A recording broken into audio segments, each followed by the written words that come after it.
حسبی اللہ و نعم الوکیل۔ جی میرے پیارے پاکستانی، امید ہے کہ آپ اس غیر محفوظ ملک میں نہ صرف محفوظ ہوں گے بلکہ آپ کی جان و مال اور عزتیں بھی محفوظ ہوں گی۔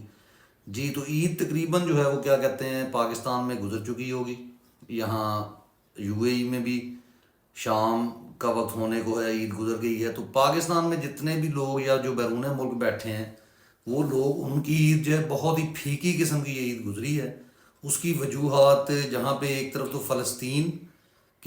کے لوگوں پر جو ظلم ہو رہا ہے، اور دوسری طرف جو ہے وہ عمران خان صاحب جو ہے جو ہر پاکستانی کے دل میں دھڑکتے ہیں، وہ قید میں ہیں، اور حتیٰ کہ وہاں ان کو نماز عید بھی پڑھنے کی اجازت نہیں دی گئی۔ اور اب سننے میں آ رہا ہے کچھ خبریں کہ ان کو شاید اگر نماز کی اجازت دی گئی ہے تو شاہ محمود قریشی اور عمران خان کو اکٹھے نماز پڑھنے کی اجازت نہیں دی گئی۔ اور جب تک یہ خبریں یعنی آ رہی تھیں کہ ان کو بالکل جو ہے وہ عید نہیں پڑھنی دی جا رہی، کیونکہ کمپنی کو کیا خوف ہے کہ جب وہ عید پڑھیں گے تو وہاں پہ ضرور عمران خان زندہ باد کے نعرے لگیں گے۔ اور اس پر جو ہے ہمارے سابق صدر عارف علوی صاحب نے جو ہے وہ ایک ٹویٹ کیا ہے، جس میں موصوف یہ فرماتے ہیں کہ یہ تو وہی والی یعنی کہہ رہے ہیں کہ انگریز کا دور یاد آ رہا ہے، کہ وہ سامراجی دور جس میں کہ کسی مسلمان کو عید نہیں پڑھنے دی جا رہی۔ تو جناب علی، یہ سامراجی دور کی کیا یاد آ رہی ہے؟ آپ ایک سامراج کے دور میں آج تک جیتے آئے ہیں، یعنی آپ کو کیا لگتا ہے کہ یہاں پر جو ہے کبھی جمہوریت رہی ہے، کبھی یہاں پر کوئی عوامی حکومت رہی ہے؟ بالکل ایسا نہیں ہے۔ اور کیا ہے یہاں پہ یہ سامراج ہی ہے، یہاں پہ وہی کام ہو رہا ہے۔ اور قائد اعظم کے ساتھ تو میں بار بار دہراتا ہوں کہ قائد اعظم کو تو حکومت کرنے ہی نہیں دی گئی، ان کی صحت خراب تھی، پھر ان کو قتل کر دیا گیا، یعنی ان کو مارا گیا، وہ طبعی موت نہیں مرے، ان کو شہید کیا گیا، نہ ان کو ڈاکٹر میسر آ سکے، نہ نرسیں میسر آ سکی، گاڑی ان کو خراب دی گئی، اور تمام تر چیزیں جو ان کو یہ پرووائڈ کرنی تھیں وہ کس نے کرنی تھی؟ پاکستان آرمی نے۔ ان کے پاس جو اس وقت ڈاکٹرز تھے وہ کرنل رینک کے تھے، جو آج کرنل جو بیٹھ کے پورے ملک کو چلاتے ہیں، تو وہی کرنل اس وقت کیا کر رہے تھے؟ وہ اسی سامراج کو تقویت دے رہے تھے، وہ کوئی عوام کے لیے کام نہیں کر رہے تھے۔ اور اس کے بعد کا دور جو بار بار پھر میں دہراتا ہوں تاکہ آپ کو یاد رہے کہ فاطمہ جناح کے ساتھ جو ہوا، اس کے بعد جو ہوتا رہا، جو شیخ مجیب الرحمان کے ساتھ ہوا، کسی کو غدار کے سرٹیفکیٹ دیے، کس نے دیے؟ انہی لوگوں نے دیے، یہی جو ہمارے ملک پر 76 سال سے قابض ہیں، انہوں نے جناب یہ تمغے جو ہے بانٹے ہیں۔ اور اب ہوا کیا ہے؟ اور اوپر سے ایک سمپل سی بات ہے، میں ایک اور چیز کی طرف آتا ہوں کہ ان کے پاس تعلیم کی کمی ہے۔ اور جب تعلیم کی کمی انسان کے پاس ہو نا، جس کے بارے میں قرآن کہتا ہے کہ کیا علم والا اور بغیر علم جو ہے برابر ہو سکتے ہیں؟ بالکل نہیں ہو سکتے۔ تو یہی چیز ہے کہ ان کا جو نالج ہے وہ اپ ڈیٹڈ نہیں ہے، ان کے پاس وہی ڈفرز ہیں، یہ ایف اے پاس ہیں،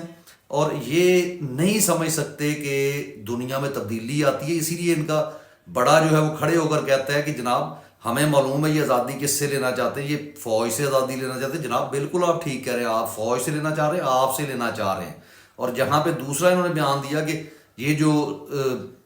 کی بورڈ واریئرز ہیں، جو سوشل میڈیا ٹیم ہے پی ٹی آئی کی، یہ پلے ہیں، یعنی ایک اپنی قوم کے بچوں کو یہ پلے کہہ رہا ہے، یعنی اس کو شرم نہیں آتی کہ ان کو امریکن لوگ ڈاگیز کے کہہ کر بلاتے ہیں۔ اور ان کو غصہ کس پہ ہے؟ سائفر کیس کی اس چیز پہ بنایا گیا کہ ان کو ڈاگی جو کہا گیا وہ کیوں جو ہے سب کو پتہ چل گیا، حالانکہ پاکستانی عوام کو تو آلریڈی پتہ ہے۔ وہ تو عمران خان صاحب نے چلیں ٹھیک ہے ایک اپنا کردار ادا کیا ہے، لیکن ہر ذی شعور کو پتہ ہے کہ ان کی کیا اوقات ہیں ان کی نظروں میں۔ کبھی وہ کہتے ہیں کہ یہ ڈالر کے لیے اپنی ماں کا سودا کر سکتے ہیں، کبھی وہ کہتے ہیں کم آن ڈاگی ہوز یور فادر۔ تو یہ تمام سینٹینسز ان کو سہنے کی عادت ہے۔ اور کن کے اندر ہوتا ہے؟ وہ اقبال کا شعر ہے نا کہ غیرت ہے بڑی چیز جہاں تگ و دو میں پہناتی ہے درویش کو تاج سر دارا، کہ اگر درویش شخص بھی ہے نا، کوئی غریب فقیر ہے، اگر اس کے اندر غیرت ہوگی تو اس کے لیے کوئی جو ہے سر دارا یا بڑے بڑے جو شہنشاہ اس کے لیے کوئی معنی نہیں رکھتے، کیونکہ وہ کسی شہنشاہ کے کہنے پہ اپنا جو نقطہ نظر ہے، جو اگر وہ سچ پر ہے تو وہ اس کو بدلے گا نہیں، وہ اپنے ضمیر کی آواز سنے گا، وہ اپنے دل کی آواز سنے گا، وہ اپنے ارد گرد لوگوں کو دیکھے گا، وہ یہ نہیں دیکھے گا، وہ اپنے ایک رب کے آگے جھکے گا۔ وہ یہ نہیں ہے کہ ڈر کے جو ہے وہ امریکہ کی جو ہے عبادت کرنا شروع کر دے، وہ اسرائیل کی عبادت شروع کر دے جیسے یہ لوگ کرتے ہیں۔ تو یہ کیا ہے؟ ان کے اندر ایمان کی بھی کمی ہے، صرف تعلیم کی کمی نہیں ہے۔ اور اس کے بعد جو ہے میں ابھی سن رہا تھا یعنی ویلاگ، اور بار بار میں کہتا ہوں کہ عمران ریاض خان صاحب بہت اچھے صحافی ہیں، لیکن جب وہ اس طرح کی گفتگو کرتے ہیں تو مجھے ایک عجیب سی بے چینی ہوتی ہے کہ اتنا بڑا شخص، اتنا سمجھدار شخص، یہ کیا بات یعنی کر اب کیا ہوا ہے ان کی بات۔ اور ویسے بھی ایک جاوید لطیف صاحب ہیں جناب، انہوں نے نواز شریف صاحب سے ملاقات کی ہے، اس کے بعد انہوں نے تصویر باقاعدہ کھنچوائی ہے تاکہ لوگوں کو پتہ ہو کہ انہوں نے نواز شریف صاحب سے ملاقات کی، اور اس کے بعد ان کی جو 2-3 بیانات گردش کر رہے ہیں اس میں ایک یہ ہے کہ نواز شریف کو دھوکے سے بلایا گیا اور ان کے ساتھ زیادتی کی گئی، اور نمبر دوسرا جو وہ کہہ رہے ہیں کہ ان کو استعمال کرنے والوں نے استعمال کر لیا۔ اب یہ اگر دیکھا جائے تو جناب ان کی بیٹی جو ہے فارم 47 کے اوپر وہ وزیر اعلیٰ ہے، ان کا بھائی شہباز شریف جو ہے وہ وزیر اعظم ہے، اور نہ تو یہ کوئی نیلسن منڈیلا صاحب ہیں، نہ ان کی کوئی وہ کیا کہتے ہیں یہ بھی کوئی پڑھے لکھے لوگ ہیں۔ یعنی یہ ان کو انٹروڈیوس کس نے کروایا تھا جناب؟ جب آپ یہ گفتگو ان کی کیا کریں، ان کا جو ہے بیک گراؤنڈ بتایا کریں کہ یہ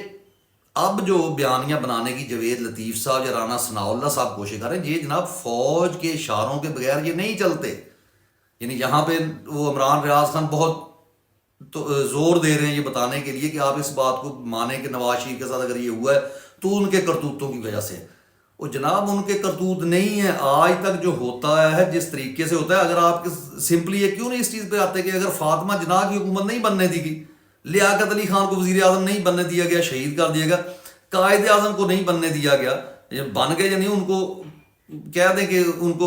وہ فیسلٹیز میسر نہیں آئی اور ان کی ڈیتھ ہو گئی، تو یہ تمام اس طرح ذوالفقار علی بھٹو کو پھانسی دینا، اور جب کہ نواز شریف کا 3 بار وزیر اعظم بننا، بار بار آ کے پھر ان کو ہٹا دیے جانا، پھر وزیر اعظم بننا، پھر بے نظیر بھٹو جب مصلحت کا شکار ہوئی تو جناب وہ وزیر اعظم ہے، اور جب انہوں نے تھوڑی سی آنکھیں دکھائی ہیں تو وہ پیچھے ہٹ گئے، اور ان کو کون سا کمپنی کو بندہ پسند آ گیا جو اس وقت تک پاکستانی قوم یہ سمجھتی تھی کہ شاید زرداری نے شاطرانہ گیم چلی ہے اور ہماری فوج اس کے خلاف ہے۔ لیکن آپ کو اب پتہ چل گیا ہوگا کہ وہ زرداری کا بیان کہ میں اینٹ سے اینٹیں بجا دوں گا، میں یہ کر دوں گا، یہ سب ڈھکوسلے ہیں، اور یہی نواز شریف کے ساتھ آپ گفتگو کر کے دیکھیں۔ جس شخص کو ایک تقریر نہیں کرنی آتی، بات نہیں کرنی آتی، وہ کیا ہے؟ وہ پپٹ ہے، اس کو جو ہے وہ انہی کا کہہ لیں کہ اعلیٰ کار ہے، اور آج بھی یعنی جیسا اس کے پاس چھوٹا ذہن ہے ویسا ہی اس کمپنی کے پاس چھوٹا ذہن ہے، صرف یہ طاقت ہے ان کے پاس بدمست ہاتھی ہیں کہ یہ جو کرتے تھے وہ ویسا کروا لیتے تھے۔ اب ان کو یہ سمجھ نہیں آ رہی کہ یہ قوم تبدیل ہو چکی، اب آپ نواز شریف کا قتل بھی کروا دیں نا اور اس کے بعد کہیں کہ اس کو ہمدردی کا ووٹ مل جائے گا، نہیں ملے گا ووٹ۔ آپ جو بھٹو کو زندہ کر کے لے آئیں اس کو بھی نہیں ملے گا ووٹ۔ اب ووٹ اگر ملے گا تو صرف قائد اعظم جیسی سوچ رکھنے والے کو، عمران خان جیسی سوچ رکھنے والے شخص کو، ہر اس شخص کو جو عوام کے لیے، جو اس ملک کی غریب عوام، جو ہاریوں کے لیے کام کرتا ہے، جو بلوچیوں کے لیے کام کرتا ہے، جو پختونوں کے لیے کام کرے گا، جو پنجابیوں کے لیے کام کرے گا، جو غریبوں کے لیے کام کرے گا، وہ اس ملک میں سیاستدان رہے گا اور سیاست اس کی چلے گی۔ اگر آپ کے ذہن میں یہ ہے کہ عمران خان کو نہیں آنے دیں گے، پتہ نہیں یہ عمران خان کے پیچھے، عمران خان ایک نظریے کا نام ہے، اور یہاں پر جو نواز شریف صاحب کی پھر وہی بات میں کرتا ہوں کہ یہ ایک پھر گیم چلائی جا رہی ہے، چھوٹے ذہنوں کی گیم ہے کہ شاید ہم اس طرح سے کہیں کہ جوید لطیف سے کہلواتے ہیں، ادھر سے کہلواتے ہیں۔ ایک طرف جناب وہ کہتے ہیں نا کہ مزے بھی لوٹے جا رہے ہیں وہ وزارت اعلیٰ کے، اور ادھر جو ہے وزارت عظمیٰ کے مزے بھی نہیں اسی گھر میں لوٹے جا رہے ہیں۔ نواز شریف کے پاس مکمل جو ہے پروٹوکول ہے، جہاں چاہیں وہ جا سکتے ہیں، جدھر چاہیں وہ سفر کر سکتے ہیں۔ ڈرامے کیے جا رہے ہیں جی، ان کا نام جو ہے وہ ڈال دیا گیا یا اس کو روک لیا گیا، یعنی وہ عمرہ نہیں کرنے دیا گیا۔ یہ تمام چیزیں یہ کمپنی پھیلا رہی ہے۔ کمپنی کا صرف ایک پروگرام ہے کہ کسی طرح لوگوں میں پھر اس کے لیے ہمدردی پیدا ہو جائے اور وہ نواز شریف کے پیچھے لا کے شاید کچھ نہیں تو 20-25% ہی ووٹ اس کو ڈال دیں، تاکہ ہم جو ہے باقی چوری کا تو ہم نے مکمل جو ہے 92% ووٹ چوری کر لیا، ہم ذرا یعنی فیس سیونگ ہو جائے، اور اس شخص کو اگر ہم لے آئیں اور یہی ہماری حکومت چلتی رہے اور بے شک یہ ہمارے خلاف گفتگو کرے۔ نہیں، ان لوگوں کی کیا ضرورت ہے کہ یہ جناب اسٹیبلشمنٹ کے خلاف بولیں یا کوئی گفتگو کریں؟ یہ تمام بیانیے وفات پا چکے ہیں، نہ جو ہے عوام اتنی بے وقوف ہے، اور جو صحافی ہیں جو ان کو ابھی بھی سیاستدان سمجھتے ہیں، میں پھر ریکویسٹ کروں گا، یہ بہت اچھے لوگ ہیں، عمران ریاض خان صاحب ہو گئے، دوسرے صابر شاکر صاحب ہو گئے، لیکن جب یہ گفتگو کرتے ہیں یہ ایک پوری سپیس دیتے ہیں کہ جناب مسلم لیگ نون جو ہے وہ ایک جماعت ہے، وہ ایک سیاسی جماعت ہے، آپ اس کی پیدائش پہ غور ہی نہیں کرتے کہ یہ پیدا کیسے ہوئی۔ آپ یعنی کسی کو شخص اگر وہ صلاح الدین ایوبی نام رکھ لے تو اس کو صلاح الدین ایوبی کی نسل سے کہہ دیں گے۔ عاصم منیر اگر آپ کو اٹھ کے یہ کہہ دے کہ صلاح الدین ایوبی میرا نانا تھا، تو کیا آپ کو یہ لگے گا کہ یہ اس کا جو ہے نواسہ ہے، اس کی حرکات ہے اس کا نواسہ کہلانے والی؟ تو سمپل بات یہ ہے کہ یہ صرف ایک ڈرامہ کیا جا رہا ہے، اس سے تمام لوگوں کو باخبر رہنا چاہیے۔ اجازت دیجیے، انشاءاللہ جلد ملاقات ہوگی۔ پاکستان زندہ باد۔